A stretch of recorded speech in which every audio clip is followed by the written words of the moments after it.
जय हिंद मित्रों, नमस्कार। आपका स्वागत है हमारे YouTube channel mission communication classes Kanpur में। और रीड 2025 के संदर्भ में एक क्विक रिवीजन लेके आए हैं। और सबसे पहले भारतीय संविधान में जो टॉपिक है, इंडियन पॉलिटी का जो टॉपिक है संविधान निर्माण और संविधान सभा, उसके बारे में चर्चा कर लेते हैं। चलिए करते हैं बात। सबसे पहले बात करें स्वराज शब्द की। और तो स्वराज शब्द का जो सबसे पहले प्रयोग करने वाले व्यक्ति हैं, कौन है मित्रों? सबसे पहले प्रयोग करने वाले व्यक्ति आपके दयानंद सरस्वती, याद रख लेना, स्वामी दयानंद सरस्वती। इन्होंने ये भी कहा था कि स्वदेशी शासन अच्छे से अच्छे विदेशी शासन से लाखों गुना अच्छा होता है। उसके बाद अगर हम बात करते हैं कि संविधान की मांग अगर सर्वप्रथम किसी ने की है तो वो है 1895 में बाल गंगाधर तिलक द्वारा स्वराज विधेयक में, ठीक है। और 1934 ईस्वी में अगर हम मानवेंद्र राय नाथ की अगर बात करें तो उन्होंने संविधान निर्माण के लिए संविधान सभा के गठन की मांग की। तो एक तरीके से हम कह सकते हैं कि भारत में संविधान सभा के विचार के जो जनक है वो मानवेंद्र नाथ राय यानी कि MN राय है। और अगर विश्व में बात करें तो ब्रिटेन के सर हेनरी मैन को संविधान सभा के विचार का जनक कहा जाता है। देखिए, वयस्क मताधिकार के आधार पर अगर बात करते हैं कि संविधान सभा के गठन की मांग जिसके द्वारा की गई, और वो व्यक्ति हैं हमारे नेहरू जी, और ये कांग्रेस के हरिपुरा अधिवेशन में 1938 में की गई थी, ठीक है। संविधान सभा के गठन के आधार पर अगर हम बात करते हैं तो जो संविधान सभा का जो गठन किया गया वो किसके आधार पर किया गया? कैबिनेट मिशन योजना के आधार पर नवंबर 1946 में किया गया। कब किया गया है? नवंबर 1946 में कैबिनेट मिशन योजना के आधार पर। तो संविधान सभा का गठन का आधार क्या है? कैबिनेट मिशन है। और इसका गठन नवंबर 1946 में लॉर्ड बेविल द्वारा किया गया था। कैबिनेट मिशन में कुल 3 सदस्य थे और 3 कैबिनेट मंत्री थे, क्योंकि ब्रिटेन में लेबर पार्टी की सरकार बनी द्वितीय विश्व युद्ध के बाद, ठीक है। तो वहां के जो 3 कैबिनेट मंत्री हैं उनका एक समूह भारत भेजा गया। और उनमें 3 व्यक्ति हैं, देखिए वो है एक तो पैट्रिक लॉरेंस जो कि एक तरीके से इस कैबिनेट मिशन के अध्यक्ष भी थे और भारत मंत्री के पद पर कार्यरत थे। स्टेफर्ड क्रिप्स, ठीक है, ये व्यापार मंत्री के पद पर थे। और एवी अलेक्जेंडर ये नौसेना मंत्री थे। 3 व्यक्तियों का समूह भारत में आया और इन्होंने ही एक तरीके से रूपरेखा तैयार की किसकी? संविधान सभा की। और संविधान सभा में कुल सदस्यों की संख्या जो डिसाइड की गई थी मित्रों वो थी 389। कितनी थी? 389, जिसमें ब्रिटिश प्रांतों से थे 296 और देसी रियासतों से 93। यानी कि ब्रिटिश प्रांतों में अगर बात करें तो 292 तो प्रांतों से और 4 चीफ कमिश्नरी क्षेत्र से, कुल मिलाकर 296 सदस्य, ठीक है। संविधान सभा के चुनावों की अगर बात करें तो वर्गीय आधार पर जुलाई अगस्त 1946 में संपन्न हुए और इसमें कुल 296 सीटों पर क्या हुए थे? चुनाव हुए थे। चलिए आगे चलते हैं, करते हैं बात। संविधान सभा जो थी वो वर्गीय आधार पर गठित थी और इसमें 3 वर्ग प्रमुख थे। एक तो थे सामान्य वर्ग जिसमें 213 सीटें उसके लिए निर्धारित थी, मुस्लिम वर्ग के लिए 79 और सिख वर्ग के लिए 4, कुल मिलाकर 296 सीट, ठीक है। कांग्रेस को चुनावों में 208 सीटें प्राप्त हुई, मुस्लिम लीग को 73 सीटें मिली और अन्य जो पार्टियां थी उनको 7 और निर्दलीय को कितनी मिली थी? 8 सीटें, ठीक है, याद रख लेना। और मुस्लिम लीग द्वारा, क्योंकि देखो मुस्लिम लीग को 73 सीटें मिली, कम सीटें मिली, इसलिए अपनी कमजोर स्थिति को देखते हुए उसने 16 अगस्त 1946 को सीधी कार्रवाई दिवस या फिर इसे हम कह सकते हैं प्रत्यक्ष कार्रवाई दिवस मनाया, ठीक है। सीधी कार्रवाई दिवस में जो सर्वाधिक महत्वपूर्ण भूमिका थी वो बंगाल के हसन सुहरावर्दी की थी, याद रख लेना। संविधान सभा की प्रथम बैठक की बात करते हैं तो 9 दिसंबर 1946 को प्रातः 11 बजे केंद्रीय असेंबली के पुस्तकालय भवन में, ठीक है, बैठक बुलाई गई थी, जिसमें कुल 207, कई जगह 207 दे रखा है मित्रों, कई जगह 211 दे रखा है, तो याद रख लेना दोनों ही आंकड़े, 207 या 211 सदस्यों ने भाग लिया, जिसमें 10 महिला सदस्य थी। कितनी महिला सदस्य थी? 10 महिला सदस्य। और एक चीज और याद रखना, संविधान सभा की बैठक में हैदराबाद रियासत ने भाग नहीं लिया था। इस संविधान सभा के अस्थायी अध्यक्ष बनाए गए थे सच्चिदानंद सिन्हा और इसकी जो दूसरी बैठक है वो हुई थी 11 दिसंबर 1946 को, जिसमें स्थायी अध्यक्ष बना दिया गया मित्रों डॉक्टर राजेंद्र प्रसाद को और 2 उपाध्यक्ष बनाए गए थे, एक तो थे HC मुखर्जी और एक थे VT कृष्णाचारी, याद रख लेना। संवैधानिक सलाहकारों की बात करें, सलाहकार की बात करें तो BN राव को संवैधानिक सलाहकार बनाया गया, जिसने भारतीय संविधान का प्रथम प्रारूप तैयार किया था।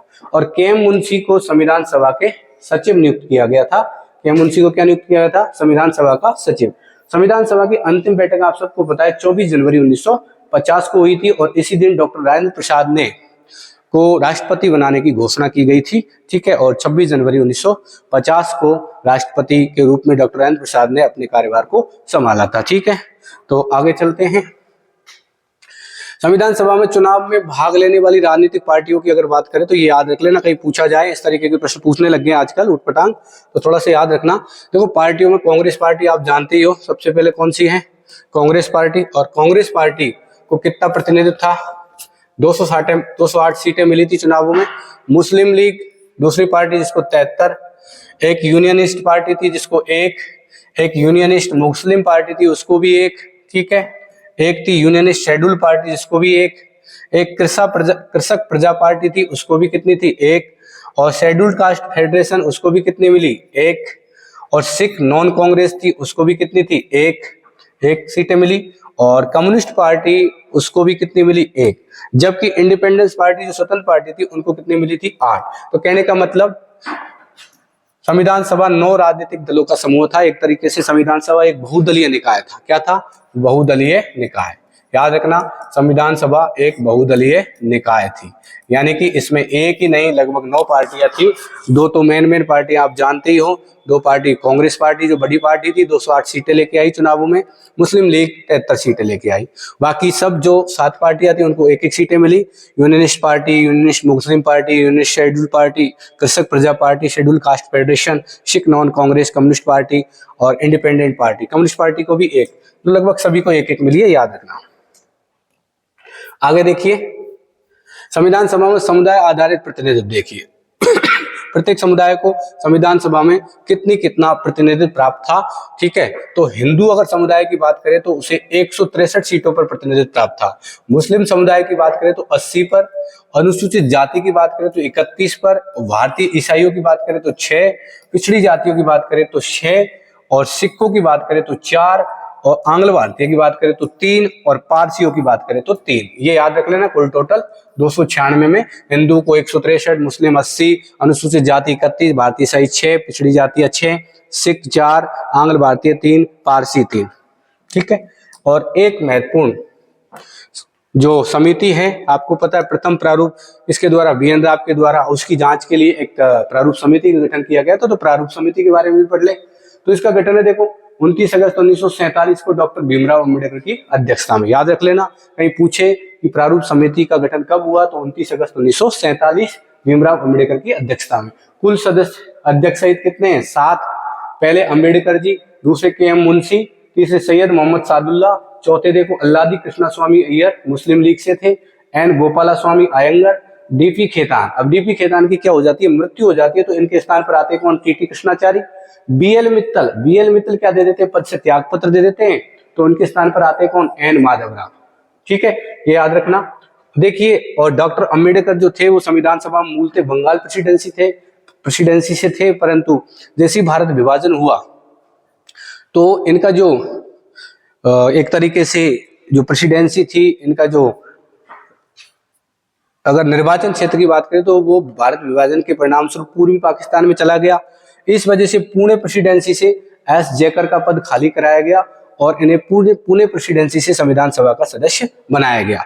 और एक याद रख लोगे कि देखिए ये जो समिति थी इसने अपनी रिपोर्ट सौंपी संविधान सभा को, कब सौंपी है, इसने अपनी रिपोर्ट सौंपी है, याद रखना 21 फरवरी 1948। 21 फरवरी 1948 संविधान सभा को प्रारूप समिति ने क्या सौंपी थी, अपनी रिपोर्ट सौंपी थी, जिसमें टोटल अनुच्छेदों की संख्या 315 और अनुसूचियां थी कितनी, 8।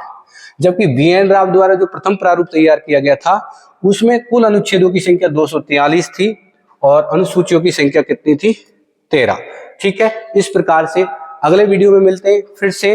इसी तरीके से हम क्विक रिवीजन के लिए अलग अलग वीडियो लेके आते रहेंगे मित्रों, चैनल को सब्सक्राइब कर लें, ठीक है।